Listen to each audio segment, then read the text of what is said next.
Hello students, आप सबका इस नए चैप्टर में फिर से स्वागत है।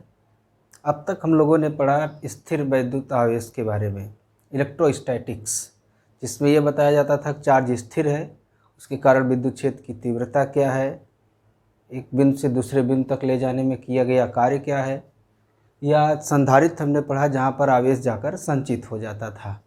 अब हम लोग पढ़ेंगे विद्युत चालन। एक तरह से आवेश की गति की अवस्था है, इलेक्ट्रोडायनेमिक्स की बात कर रहे हैं, इलेक्ट्रोस्टैटिक्स की नहीं। यानी गतिमान चालक के गतिमान अवस्था को ही हम कहेंगे विद्युत धारा, आवेश के गतिमान अवस्था को कहेंगे विद्युत धारा।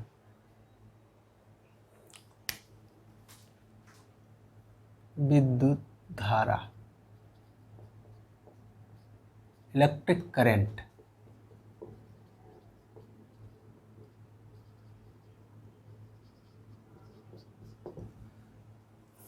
Dynamic state of electric charge, electric charge के गति की अवस्था को विद्युत धारा कहते हैं।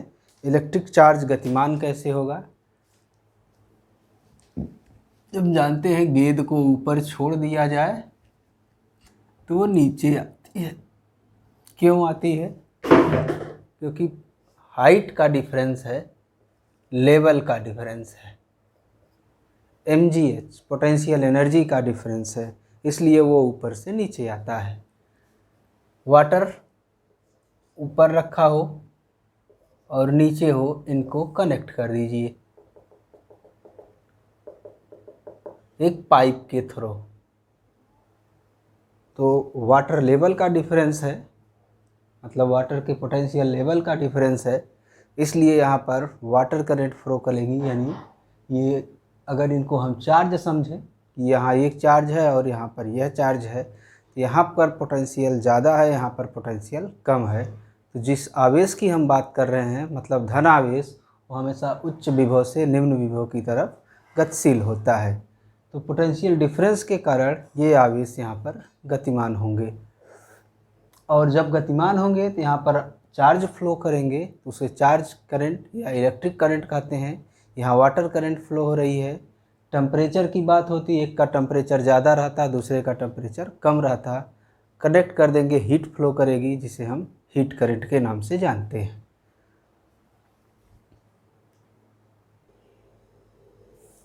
मैं लिख दिया है, विद्युत आवेश मतलब धन आवेश की गति की अवस्था को विद्युत धारा कहते हैं।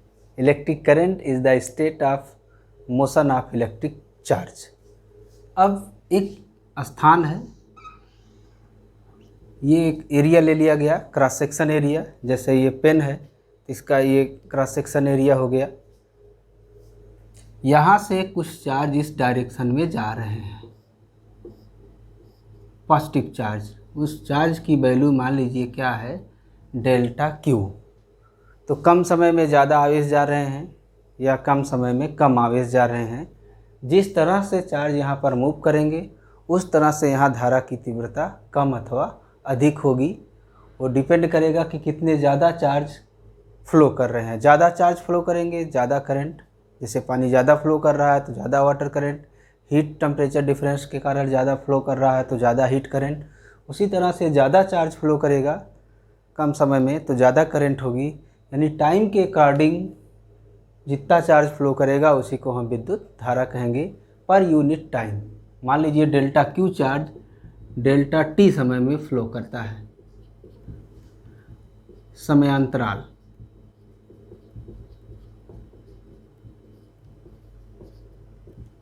तो जो आई है विद्युत धारा वो डेल्टा क्यू अपान डेल्टा टी है।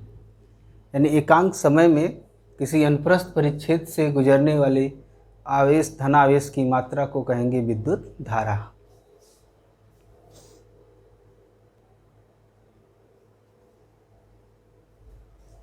परिभाषा हमने लिख दिया है इलेक्ट्रिक करंट की, एकांक समय में किसी अनुप्रस्थ परिच्छेद से गुजरने वाले आवेश की मात्रा, धनावेश। आवेश कहा जाए तो धनावेश ही समझेंगे जब तक ऋण आवेश ना कहा दिया जाए, की मात्रा को विद्युत धारा कहते हैं।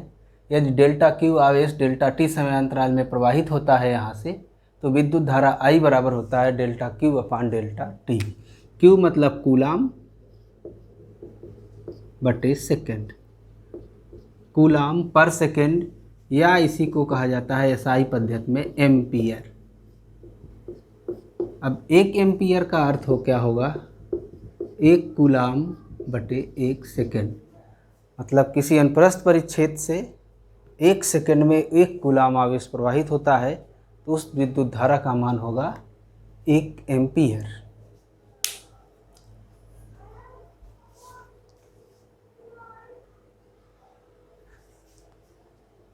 यदि हम टाइम इंटरवल को बहुत छोटा लेते हैं, यदि डेल्टा टी टेंस टू 0 यानी बहुत कम समय की हम बात करें इसको, तो I बराबर डी क्यू अपान डी टी, मतलब डिफ्रेंसिएशन हो जाएगा। जैसे कोई क्वेश्चन आता है फॉर एग्जांपल कि Q इस तरह से डिपेंड करता है टाइम के रिस्पेक्ट में AT² plus BT plus C, तो किसी समय विद्युत धारा का मान क्या होगा, जहाँ पर A B C ये कोई कांस्टेंट है, T समय है और Q विद्युत आवेश है। तो I बराबर डी क्यू अपान डी टी, डी क्यू अपान डी टी का मतलब इस तरफ का अवकलन, मतलब D D T of AT² plus D D T of BT plus D D T of C, यानी I बराबर क्या हो जाएगा, फिर बहुत बार किए हैं इसका अवकलन, x² है तो 2x हो जाता है, यानी 2t पावर 2 माइनस 1, यानी 2AT प्लस t है, t की पावर 1 है, 1t की पावर 1 माइनस 1 यानी 0, यानी t की पावर 0 1, यानी ये b कांस्टेंट है, इसका 0 होगा, यानी ये धारा आई। अगर इस फॉर्म का क्वेश्चन दिया जाता है तो जहाँ ABCD का मान कुछ 1 2 3 4 5 दिया जा सकता है, 2AT प्लस B, यानी टाइम बदलेगा धारा का मान बदलेगा, टाइम बढ़ता जाएगा धारा का मान बढ़ता जाएगा, अगर B और ये दोनों क्या होंगे, पॉजिटिव ही होंगे। तो 1 सेकेंड में धारा क्या होगी, T की वैल्यू 1 रखिए, 2 सेकेंड के पर धारा क्या होगी, T की वैल्यू 2 रखिए। तो इस तरह का अगर कोई सवाल आता है, डिफ्रेंशिएट कर लेंगे टाइम के रिस्पेक्ट में, और विद्युत धारा का मान जिस समय वो पूछ रहा है उस समय ज्ञात कर लेंगे।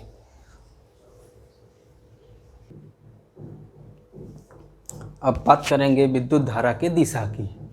तो जिस दिशा में जैसे जल प्रवाहित होता है तो जल प्रवाह की दिशा होती है, जिस दिशा में ऊष्मा प्रवाहित होती है वो ऊष्मा की प्रवाह की दिशा होती है। उसी तरह से जिस दिशा में ये चार्ज फ्लो कर रहे हैं उसी दिशा में विद्युत धारा के प्रवाहित होने की दिशा है। धन आवेश के प्रवाह की दिशा ही क्या है, विद्युत धारा की दिशा है। I की दिशा मतलब विद्युत धारा की दिशा धन आवेश प्रवाह की दिशा में होती है।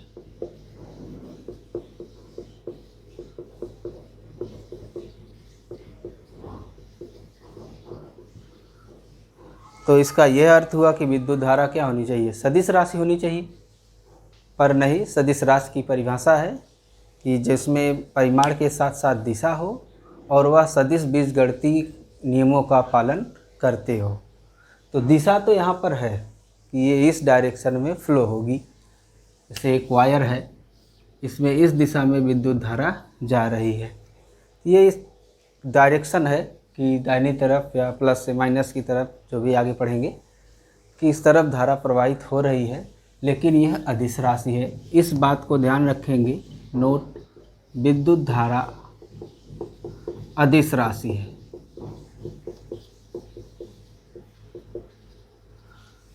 क्यों अदिश राशि है, दिशा तो है लेकिन जो सदिश के नियम है कि अगर 2 सदिश, एक 3 न्यूटन का हो और एक 4 न्यूटन का हो, 3-4 परिमाण के 2 सदिश हों, इनका परिणामी अगर ये 90 डिग्री पर हैं तो 5 आता है, किसी और डिग्री पर हैं तो दूसरा आता है। और यहाँ 3 एम्पियर की धारा, 4 एम्पियर की धारा यहाँ किसी भी कोण पर मिलेगी तो ये 7 एम्पियर की बनेगी, चाहे ये तार ऐसे घुमा दिया जाए, चाहे इस तार को ऐसे घुमा दिया जाए। तो यह बीजगणितीय नियमों का पालन नहीं करती है, इसलिए यह अदिश राशि है। रीजन हमने लिख दिया कि ये सदिश दिशा तो होती है परंतु यह सदिश बीजगणित का पालन नहीं करती है, अतः यह अदिश राशि है। अब हम बात करते हैं आवेश वाहक की। चार्ज कैरियर,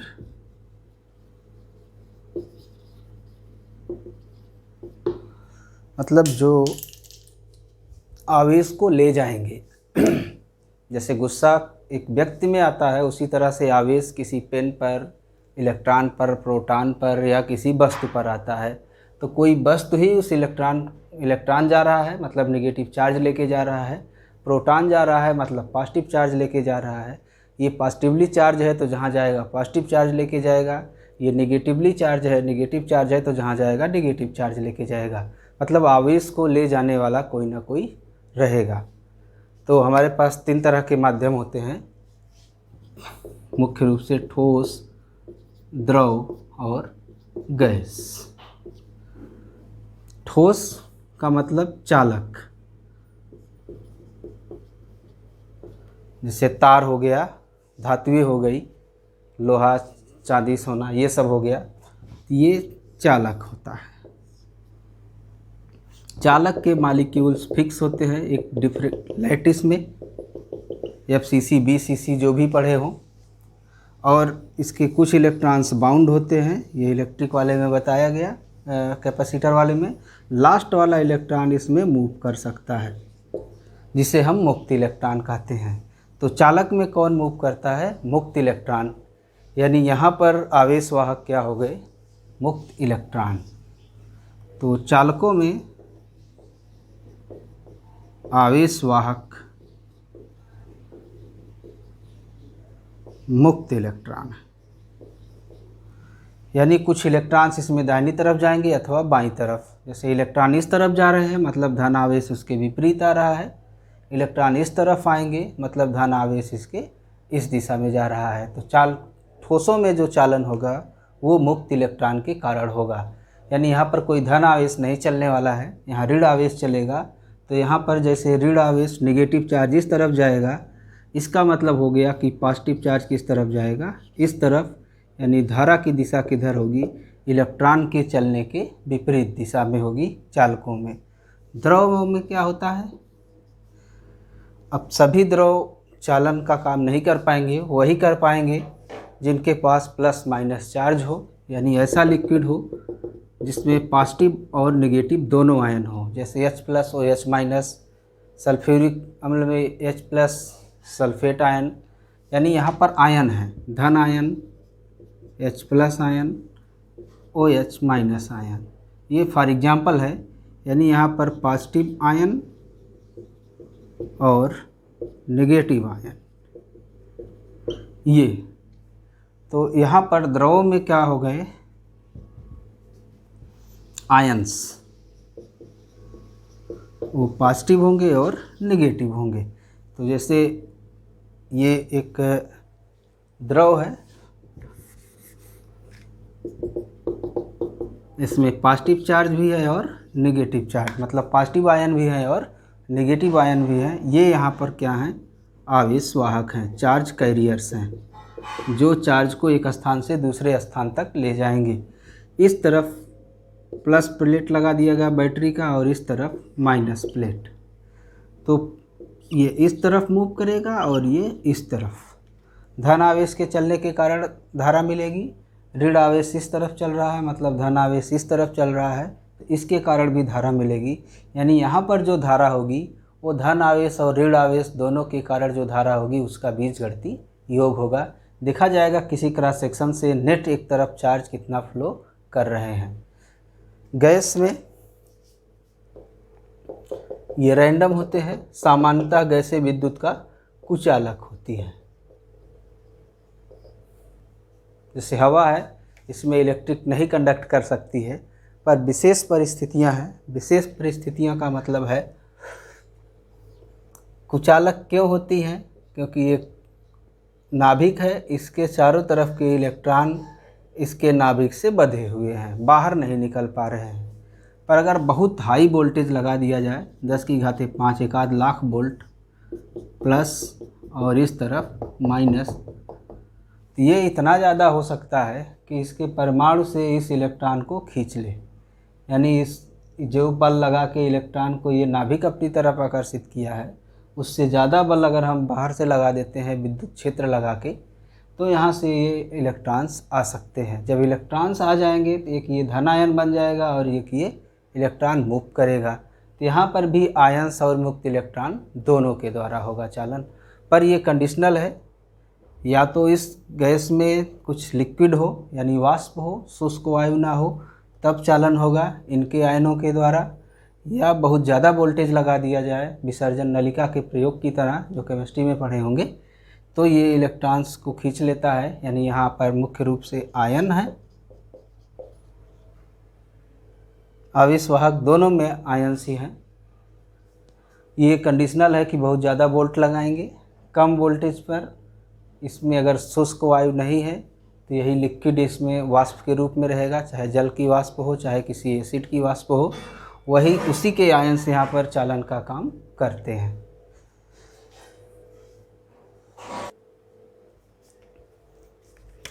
तो यहाँ पर जो आवेश वाहक हैं वो धन आयन और ऋण आयन दोनों हैं।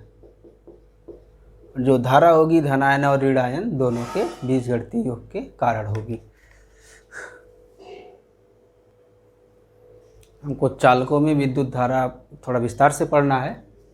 तो चालकों में आवेश वाहक मुक्त इलेक्ट्रॉन होते हैं।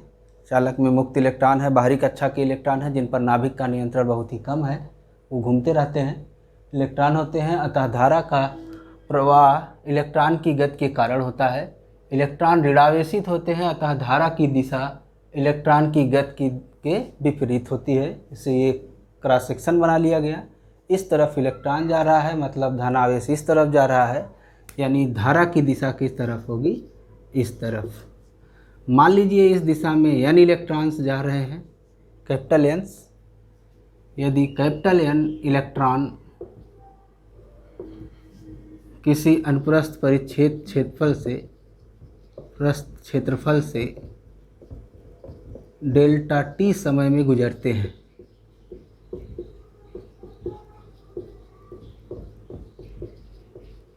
तो प्रवाहित आवेश डेल्टा Q n इंटू क्या होगा E। स्मॉल n नहीं यूज कर रहे हैं, इसका कारण बाद में समझ में आएगा। मतलब इतने इलेक्ट्रॉन में E का गुणा कर देंगे तो चार्ज मिल जाएगा, यानी I बराबर हो गया NE बटे डेल्टा T। कितने इलेक्ट्रॉन कितने समय में जा रहे हैं। क्वेश्चन भी बहुत आता है इस पर, छोटा मोटा कभी काल, कि 10 सेकंड में 100 कूलाम प्रवाहित हो गया, 1 सेकंड में 100 बटे 10 होगा, यानी 10 एम्पीयर धारा हो गई। या 10 सेकंड तक धारा बहती है 1 एम्पीयर की, कितना चार्ज फ्लो हुआ, एम्पीयर दिया, टाइम दिया, क्यू निकालना हुआ। इलेक्ट्रॉनों की संख्या दिया, टाइम दिया, धारा निकालना होगा। टाइम दिया, धारा दिया, इलेक्ट्रॉन की संख्या निकालनी हुई। 1 एम्पीयर बराबर हम लोग पढ़े हैं 1 कूलाम बटे 1 सेकेंड। मतलब इसका मान क्या हो, 1 कूलाम हो, और डेल्टा टी का मान क्या हो, 1 सेकेंड हो। NE बटे 1, दिस इम्प्लाइज 1 एम्पीयर है, 1 है, NE बराबर 1, तो नंबर ऑफ इलेक्ट्रॉन्स क्या आएगा, 1/E, 1 बटे 1.6 गुणे 10 की घाते -19। हल करेंगे 6.25 गुणे 10 की घाते 18। अर्थात अगर अनुप्रस्थ परिच्छेद से 1 सेकेंड में 6.25 गुणे 10 की घाते 18 इलेक्ट्रॉन प्रवाहित होते हैं, तो विद्युत धारा का मान होगा 1 एम्पीयर। लिख नहीं रहे हैं, ध्यान से सुन लीजिए। किसी अनुप्रस्थ परिच्छेद क्षेत्रफल से प्रति सेकंड 6.25 गुणे 10 की घाते 18 इलेक्ट्रॉन अगर गुजरते हैं, तो चालक से बहने वाली धारा का मान होता है 1 एम्पीयर।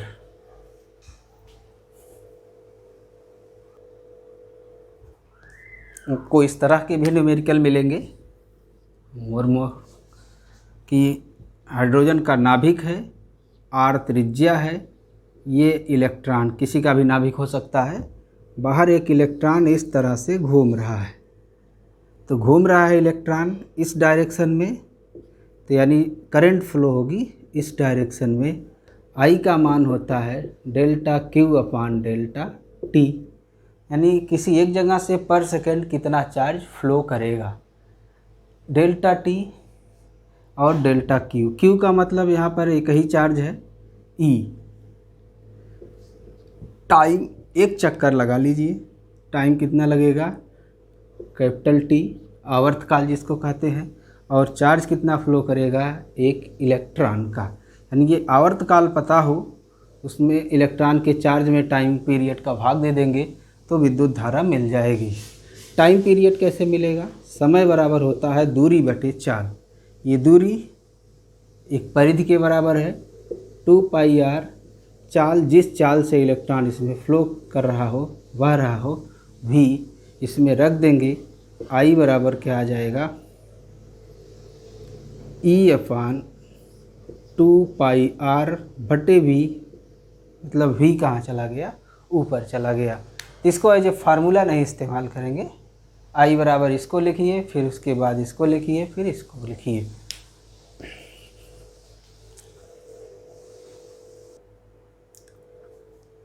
धातुओं में चालन का मुक्त electron gas model, free electron gas theory in the metals.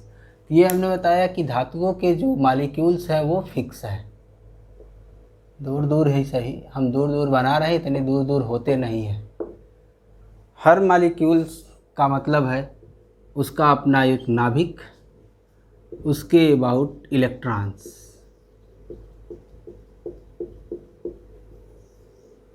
ये जो बाहरी इलेक्ट्रॉन है इस पर नाभिक का नियंत्रण कम होता है, ये यहाँ से मूव कर सकता है किसी भी जगह से। तो जैसे ही मूव करेगा अंदर वाला जो पोर्शन बचा उस पर एक पॉजिटिव चार्ज आएगा और ये इलेक्ट्रॉन इस पर क्या कर रहा होगा घूम रहा होगा। तो यानी जो इसके लैटिस पॉइंट है, ये जहाँ जहाँ पर परमाणु है वो सब के सब किस तरह से व्यवहार कर रहे हैं धन आवेश की तरह, क्योंकि बाहरी इलेक्ट्रॉन्स उनका मूव कर रहा होता है। तो ये स्थिर धनायन कहे जाते हैं, पॉजिटिव स्टेबल कटायन। और इलेक्ट्रॉन मूव कर रहा होता है, मूव कर रहा होगा तो किस स्पीड से मूव कर रहा होगा इसकी बात करेंगे। ये इलेक्ट्रॉन इसके अबाउट इस तरह से मोशन में है, इसकी भी अपनी एक स्पीड है लगभग 10⁵ मीटर पर सेकेंड। इस स्पीड से ये अगर यहाँ से निकलेगा तो उसी स्पीड से ये क्या करेगा आगे भी जाएगा। यानी यहाँ से जो इलेक्ट्रॉन्स निकला है वो 10⁵ मीटर पर सेकेंड की स्पीड से मान लीजिए क्या कर रहा है मोशन कर रहा है। यहाँ वाला भी, लेकिन गारंटी नहीं है कि ये भी इसी डायरेक्शन में हो सकता है इस डायरेक्शन में हो। यहाँ का जो निकला होगा हो सकता है इस डायरेक्शन में हो, यहाँ का जो निकला है इलेक्ट्रॉन हो सकता है इस डायरेक्शन में हो। तो जो पूरा मटेरियल है उसमें जो ये भरे हुए इलेक्ट्रॉन्स हैं, चालकों में एकांक आयतन में लगभग 10⁻28-29 मुक्त इलेक्ट्रॉन होते हैं। शुद्ध चालक की बात करेंगे तो अनंत होने चाहिए, वो केवल पढ़ने के लिए संभव है। कुचालक में 0 होना चाहिए एकांक आयतन में, वो भी संभव नहीं है, थोड़े बहुत होते हैं। तो ये नंबर ऑफ़ इलेक्ट्रॉन्स हैं, बहुत ज़्यादा हैं, फ्री इलेक्ट्रॉन्स हैं। ये मूव कर रहे हैं और किस स्पीड से मूव कर रहे हैं 10⁵5 मीटर पर सेकेंड से। यानी इसमें जितने इलेक्ट्रॉन्स होंगे, अगर ये लोहे का है तो इस हाई स्पीड से क्या कर रहे हैं इस पूरे मटेरियल में रैंडमली मोशन कर रहे हैं। ये ठीक उसी तरह से है जैसे गैस, कमरे में गैस भरी है, ऑक्सीजन नाइट्रोजन जो भी है, उसके मॉलिक्यूल्स भी रैंडमली इस तरह से क्या कर रहे हैं मोशन कर रहे हैं। तो यही इसका जो है गैस थ्योरी है कि जो इलेक्ट्रॉन है, मुक्त इलेक्ट्रॉन है, वो गैस की तरह अनियमित रूप से लगभग 10⁵5 मीटर पर सेकेंड के उसमें वेग से गतिमान रहते हैं। तो गैस के सिद्धांत में ये लिखा जाना चाहिए अगर पूछता है तो।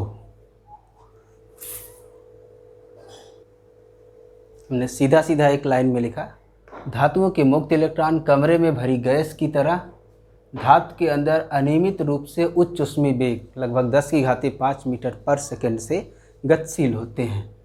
हम जानते हैं RMS वैल्यू गैस के सिद्धांत में है 11th में √3 RT/m, यहाँ गैस का द्रव्यमान है, गैस नियतांक है, ये टेम्परेचर है।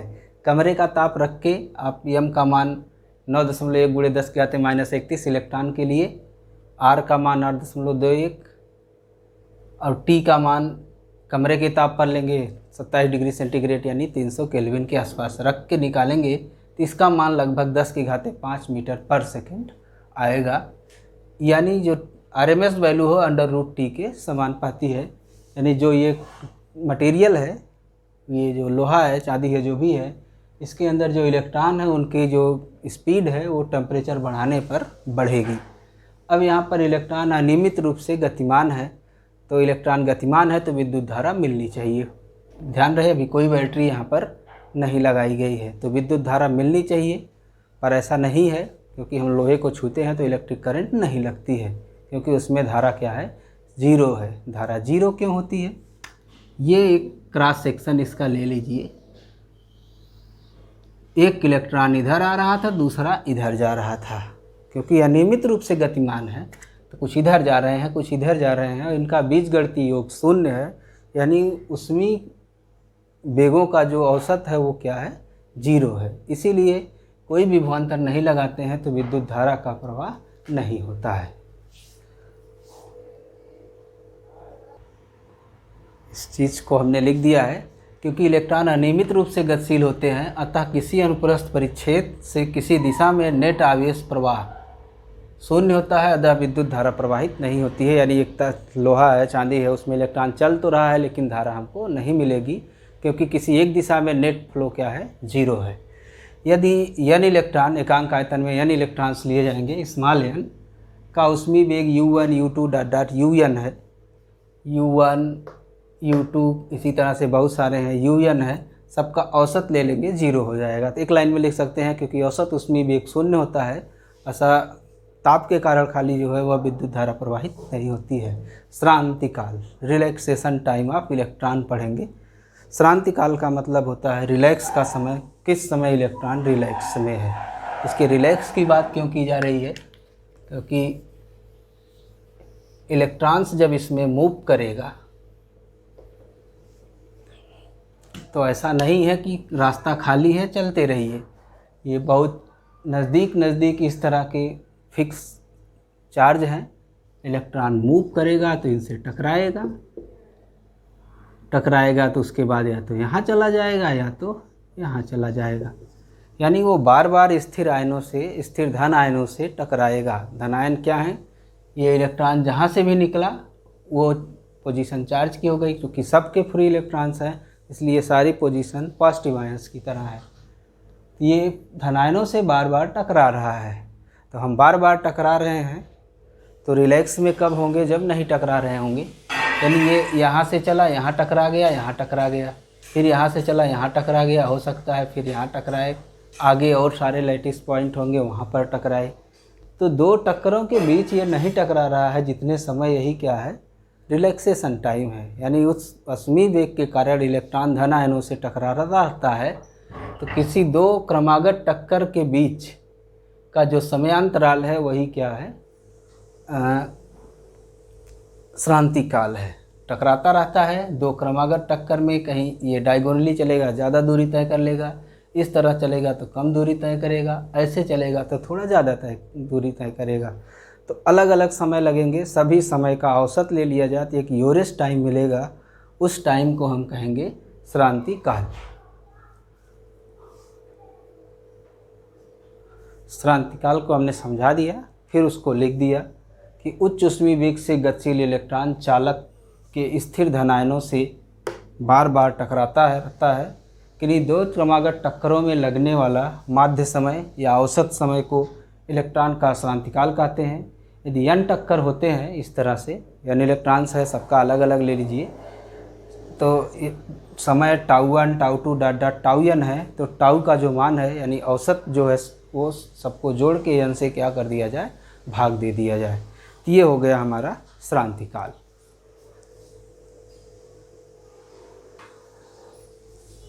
माध्य मुक्त पथ, मीन फ्री पाथ, जैसे रिलैक्सेशन टाइम था उसी तरह से है मीन फ्री पाथ का मतलब इलेक्ट्रॉन यहाँ से चला यहाँ तो इतनी दूरी तय किया, दो टक्कर हुआ, यहाँ से यहाँ गया तो ये दूरी तय किया, अलग अलग दूरियाँ तय कर रहा है।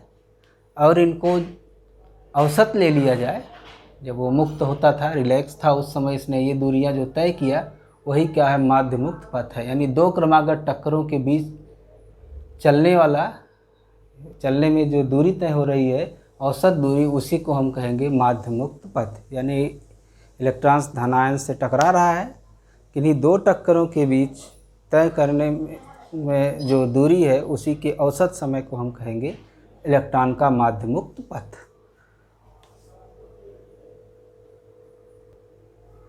जिस चीज़ को हमने समझाया उसको लिख दिया कि मुक्त इलेक्ट्रॉन द्वारा दो क्रमागत टक्करों में किससे टकरा रहा है, ये ऑलरेडी हमने लिख दिया है कि धन आयनों से दो क्रमागत टक्करों में तय किए गए औसत दूरी को माध्य मुक्त पथ कहते हैं।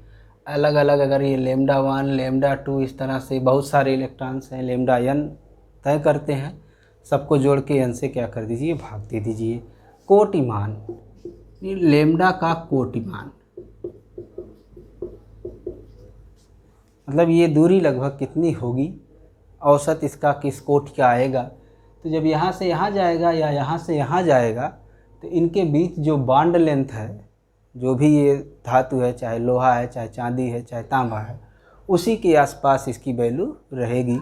बॉन्ड लेंथ लगभग कितनी होगी, नैनोमीटर एंगस्ट्रॉम, बहुत ज़्यादा होगी तो माइक्रोमीटर, यानी ये 10⁻⁹ इस कोटि का होता है। टाउ की बात करें, समय बराबर होता है दूरी बटे चाल। दूरी λ है, चाल हमारी क्या है, Vrms है। यानी इसको हम अगर 10⁻⁹ रखें, इसको 10⁵5, ये 10⁻⁻14 सेकेंड, यानी इसका जो मान है वो 10⁻⁻14 सेकेंड, यानी पीको सेकेंड के आसपास है। 10⁻⁻12 को हम पीको सेकेंड कहते हैं। तो आज हम लोगों ने विद्युत धारा पढ़ा,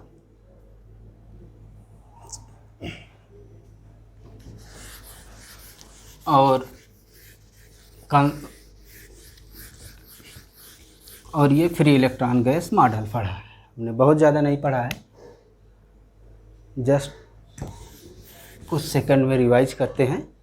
आई बराबर हमने पढ़ा है ΔQ/ΔT। न्यूमेरिकल्स में चार्ज और टाइम इंटरवल दिया है तो भाग करके निकाल लीजिए। करंट टाइम इंटरवल दिया है तो कितना चार्ज फ्लो हुआ ये निकाल लीजिए। या इंस्टेंटेनियस की बात है तो dQ/dt। Q टाइम के फंक्शन के रूप में है तो डिफ्रेंशिएट करिए, जिस टाइम पर करंट पूछ रहा है उस टाइम पर करंट की वैल्यू निकालिए। धातुओं की अगर बात है, कितने इलेक्ट्रॉन फ्लो कर रहे हैं n, उसमें टाइम इंटरवल का भाग दे दीजिए, ये निकाले हैं। और अगर इस तरह के मोशन की बात है कि कोई इलेक्ट्रॉन या कोई भी चार्ज Q, यहाँ की जगह पर आप Q भी लिख सकते हैं, तो I का मान Q/T आवर्तकाल या QV/2πr, समय बराबर दूरी बटे चाल। एक चक्कर लगाएंगे, यानी सर्किल पर घूम रहे हैं, तो इलेक्ट्रॉन अगर चल रहा है तो Q की जगह A रख देंगे। यानी इस तरह से इस सर्किल में जो चार्ज फ्लो हो रहा है उसके कारण करंट हम निकाल सकते हैं।